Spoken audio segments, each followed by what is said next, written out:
Hi, Takara here. I'm known as the spiritual treasure hunter. You might be wondering how a successful engineer ends up being someone with a title like that. So I thought I would share with you over the next few videos some stories of how I went from a very traditional, normal, what lots of people would call normal life, to the life I lead now and the work that I do now. So it all began, and the other thing that I wanted to share is famous author and Oracle creator Colette Baron-Reid says that I teach through story. That's what she channeled in as she was speaking with me one day. And it's true, I tell stories. And when I tell stories, it's not just about the words, because I'm also bringing through energies and sacred geometries and frequencies that can assist those who listen. So I sort of speak and tell stories that entertain your brain, but there's a lot of other things that are going on in the process. And it doesn't matter if you're listening to this live or if you listen to the recording and just watch me on this screen and listen to the recording. In the background, I'm gonna switch the sound a little bit. I'm playing some music that has real whale song embedded in the music. Because when you listen to nature sounds, when you listen to the ocean waves that are also part of this recording, you listen to the whale song, when you listen to my voice, you're getting vibrations that you don't often get just going about your day-to-day business. Okay, so that's why I have all of that going on. But it also helps to slow down your brain waves into a more meditative, more calm, more centered and balanced mindset, which allows you to be more open and receptive to information, to a change in perspective, and to receiving the frequencies that are coming your way in love and for your upliftment. So my very first unusual experience happened when I was only 14. There may have been experiences before that, but this is the first one that I remember. And I was with a group of people. We were actually in a church. We were all praying. And suddenly, and we all saw it, so it wasn't like my hallucination, this dove of light came down from this very high ceiling. So this dove of light began to descend down into the space. And it was just this blazing light in the shape of a dove, but it was definitely radiating light in all directions. And when it got down to about eye level, a tsunami of energy flooded the space. I mean, rolled over you. And everyone who was either standing or sitting, we all were knocked over off of our feet onto the floor. Okay? I was literally on the floor, lying down, and you couldn't speak. You couldn't really think. You couldn't speak. You couldn't get up for a few minutes. If you read the Bible, some would call that slain in the spirit.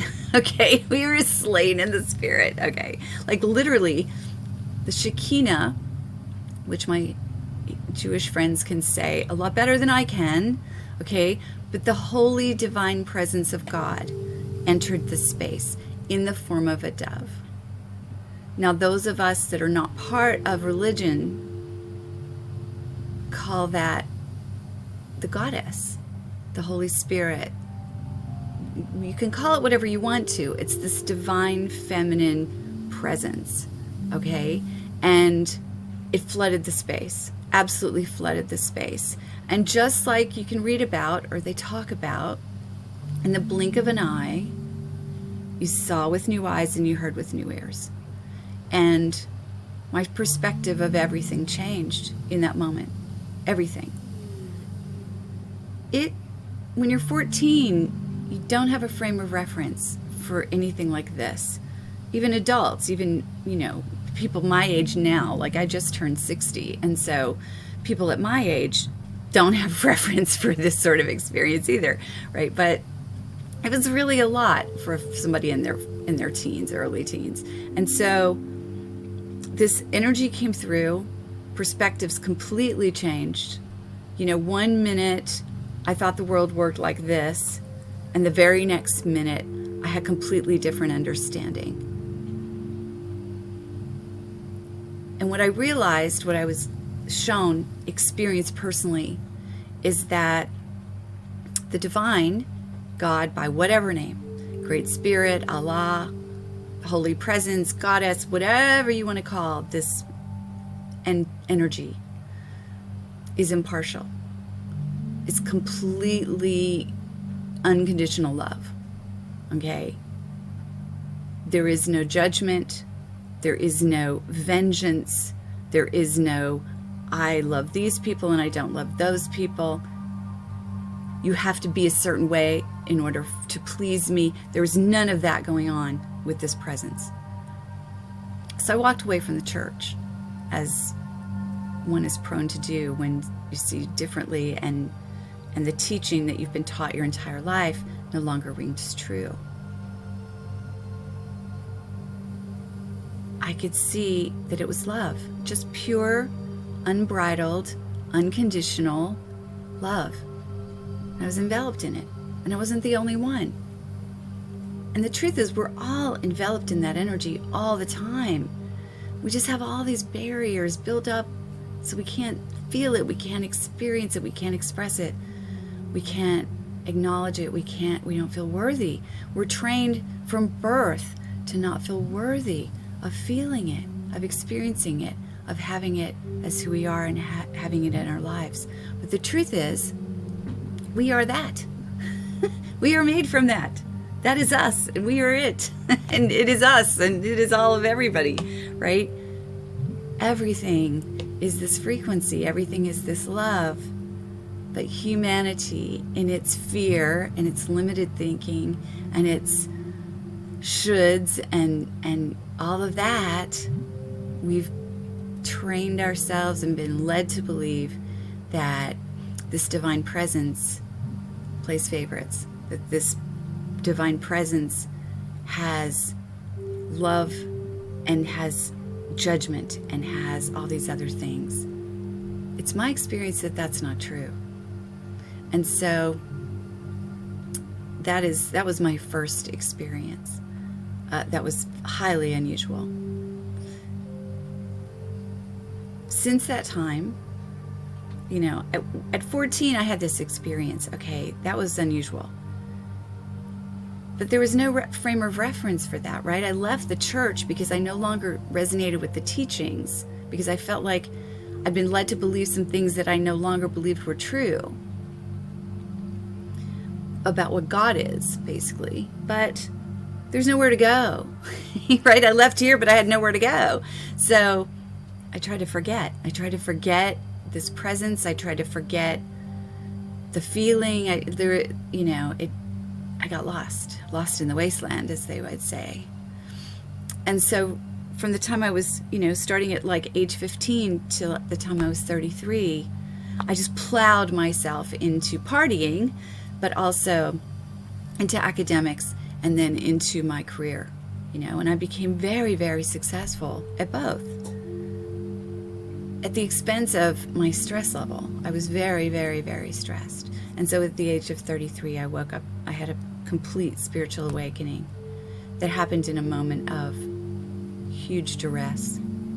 But I'll save that story for another time.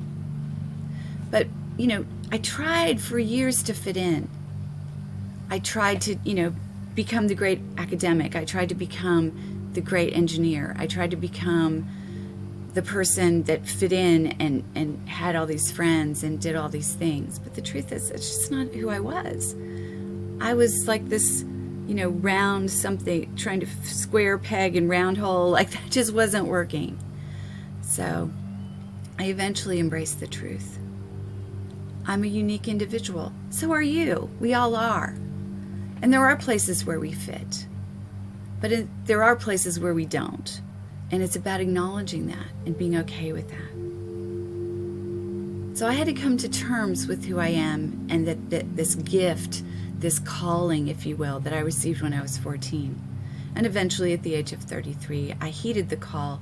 And from the moment I woke up spiritually until now, which has been almost 3 decades, I've been on a continuous, dedicated, committed spiritual quest to become all that I can become, to achieve my personal potential, and to help as many others as possible do the same.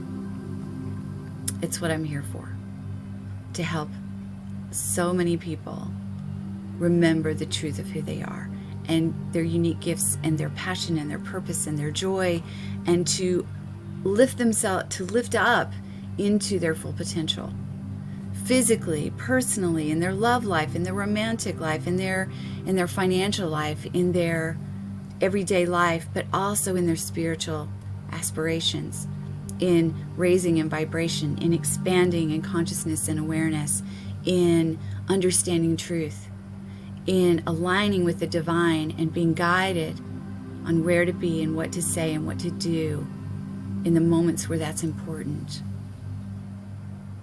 Having the courage to say what needs to be said, even when it's uncomfortable, with kindness, of course. And also when to be quiet and just listen and not need to prove a point. Communication is tough on this planet.